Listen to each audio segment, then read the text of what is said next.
మన ప్రభు అయిన యేసుక్రీస్తు అతి శ్రేష్టమైన ఉన్నతమైన నామంలో చూసినటువంటి దేవుని ప్రియులందరికీ నా యొక్క హృదయపూర్వక వందనాలు. అందరికీ ప్రైజ్ లార్డ్ బాగుందని నేను ఆశిస్తున్నాను.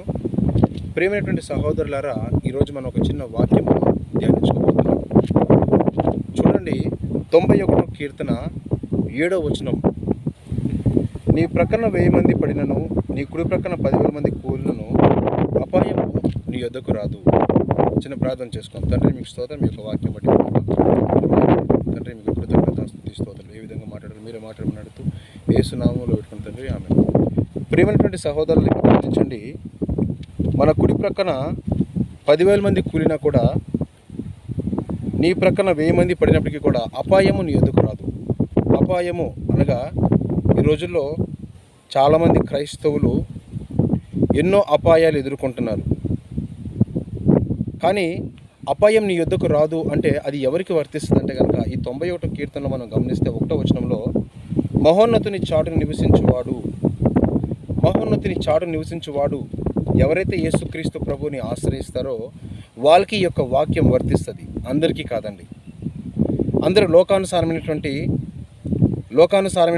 ఆశలకి లొంగిపోతూ ఉంటారు, లోకాన్ని ఆశ్రయిస్తూ ఉంటారు, లోకంలో ఉన్నటువంటి పెద్ద పెద్ద నాయకుల్ని ఆశ్రయిస్తూ ఉంటారు. అయితే దేవుని యొక్క పిల్లలు ఎవరిని ఆశ్రయిస్తారు అంటే కనుక, మనం గమనిస్తే కనుక దేవుని ఆశ్రయిస్తారు.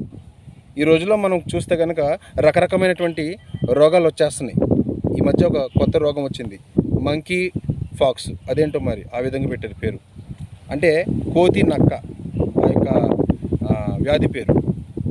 అదొక తెగులు. ఇంతకుముందు మనం గమనిస్తే కనుక కరోనా వచ్చింది. దాంతోనే 2019 నుంచి మరి 2 సంవత్సరాలు జనాలందరినీ అల్లాడి చేసింది. అయినప్పటికీ కూడా నీతిమంతులుగా ఉన్నటువంటి వాళ్ళు ఎవరైతే ఉంటారో, క్రీస్తు రక్తంతో ఎవరైతే కడగబడ్డారో, దేవుని ఎవరైతే ఆశ్రయించారో, వాళ్ళకి 10 మంది పక్కన పడినప్పటికీ కూడా, 1000 మంది పడినప్పటికీ కూడా, 10,000 మంది కూలినప్పటికీ కూడా అపాయం వాళ్ళ దగ్గరికి వాళ్ళు దరి చేరదు. అయితే మనం నిజంగానే యేసుక్రీస్తు ప్రభుని ఆశ్రయిస్తున్నామా? తండ్రిని దేవుని యొక్క నీడలో మనం ఆశ్రయిస్తున్నామా? ప్రభువుని ఆశ్రయిస్తున్నామా? మనం గమనించాలి. లోకానుసారమైనటువంటి ఆశలు ఎంతోమంది కలిగి ఉంటారు, ఇష్టానుసారంగా జీవిస్తూ ఉంటారు. అయితే వాళ్ళందరికీ ఈ యొక్క వాక్యం వర్తించదు. మేము ప్రభువుని ఆశ్రయిస్తున్నాము, మేము మేము పలానా విశ్వాసులు అని చెప్పుకుంటే తిరుగుతూ ఉంటారు తప్పించి దేవుని శక్తి వాళ్ళు అనుభవించలేరు. కొంతమంది అండి, అందరు కాదు, కొంతమంది. అయితే ప్రభుని ఆశ్రయించే వాళ్ళు ఎటువంటి ఏ కరోనా కానీ, ఇటువంటి ఏ కుక్క నక్క, ఇటువంటి రోగాలకి భయపడాల్సిన అవసరం లేదండి. వాళ్ళు ప్రార్థన చేసుకుంటే చాలు. మనం యాత్రికులం, పరదేశులం కాబట్టి మన పౌరస్థితి పరలోకమందు ఉందని వాక్యం సెలవిస్తుంది.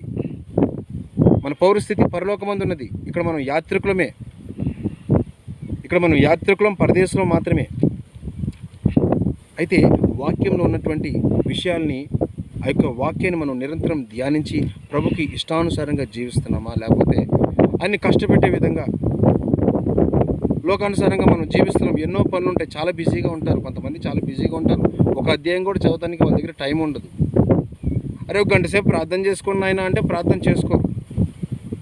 ఒక అరగంట సేపు ప్రభులో గడపండినైనా అంటే పెద్దగా పట్టించుకోరు. ఎందుకంటే వాళ్ళకి బోరు కొట్టిద్ది దేవుని వాక్యం అంటే. దేంట్లో బోరు కొట్టదంటే, ఇగో ఇటువంటి పిచ్చి పిచ్చి కామెడీలు ఉంటాయి కదండి, జబర్దస్త్లని, ఇలాంటి దిక్కుమాలిన కామెడీలు ఉంటాయి కదండి, వాటిని చూస్తూ ఉంటారు. సినిమా పాటల్లోని, సీరియల్లోని, వాటిలో ఎంజాయ్ చేస్తూ ఉంటారు. అంటే వాళ్ళు దేవుని ఆశ్రయించినటువంటి వ్యక్తులు కాదు.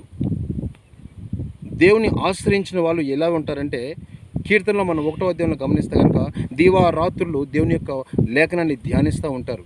వాళ్ళు ధన్యులు అని వాక్యం సెలవిస్తుంది. అటువంటి జాబితాలో మనం కూడా చేరాలి, ప్రభుకి ఇష్టానుసారంగా జీవించాలి. ఎందుకంటే ఇంకా ముందు చూస్తే ఇటువంటి రోగాలు ఇంకెన్నో వస్తాయో మనకు తెలియదు. అయితే మనం ఆయన కాపుదల్లో, ఆయన రెక్కల చాటున మనం జీవించాలి. లోకాన్ని ఆశ్రయించాల్సిన ఆస్కారం అక్కర మనకు అవసరం లేదండి. ప్రభుని ఆశ్రయిస్తే చాలు, దేవుణ్ణి ఆశ్రయిస్తే చాలు. ప్రభువే చూసుకుంటాడు. మనకు కావాల్సినటువంటి అవసరతలన్నీ ఆయనే తీరుస్తాడు. మీరు మరొకసారి ఈ యొక్క 91వ అధ్యాయం, కీర్తనలు 91వ అధ్యాయం మొత్తం మీరు ఒకసారి చదవండి.